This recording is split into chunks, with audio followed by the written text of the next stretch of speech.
This is my informative speech on the different types of barbells. And the way I got to learn about these is really just through experience. I started lifting in 5th grade for football. My dad had some workout equipment and I didn't really know what I was doing. If I saw him do it, I just did it. And then my school started middle school in 6th grade. So then we started having summer workouts and I started going to all of those and I really fell in love with the gym. And then in high school, I realized I wasn't very good at football, but I was pretty strong. So I just stayed in the gym, quit football. And all that is just to say, I've been lifting for a while and learned a few things. So first, the most basic bar is a power bar. I don't really know why it's called a power bar. It is very basic in every way. There's nothing special about it. 7 feet long, has very basic dual knurling. They're pretty cheap, so you'll find these in just about every gym. And you can do anything with them. They're just made for every really general use. And then an Olympic bar gets a little more specialized, but it's not super special still. The knurling is a little bit sharper, but not a lot, because you're going to be throwing the bar around from the ground over your head, so you don't really want to let go when you're throwing it around. The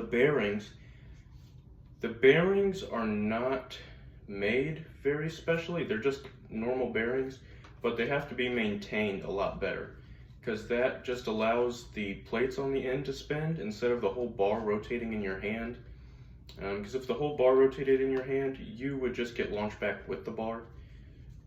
And then it has 2 rings, so if you pay attention on a normal or a power bar, there is a ring where the knurling stops, probably about a quarter in on each side, and that's just to help you set your grip. On an Olympic bar, it has 2 rings with no knurling to help you set your grip for the 2 lifts, the clean and jerk and a snatch. And then a squat bar, you might not find these in a commercial gym. I know my home gym only has 2 or 3, but also I like my commercial gym. They have good owners. Some gyms just have owners. They don't care about the gym. They just own something. But a squat bar is just thicker, so you don't want the bar to be shaking if you have, a couple 100 pounds on your back. You don't want that to be vibrating and throwing you off. So some brands will even make their bars 55 pounds instead of 45, just because they're thicker. And then these bars have center knurling so that it gets sharp, it digs into your back so it doesn't slide.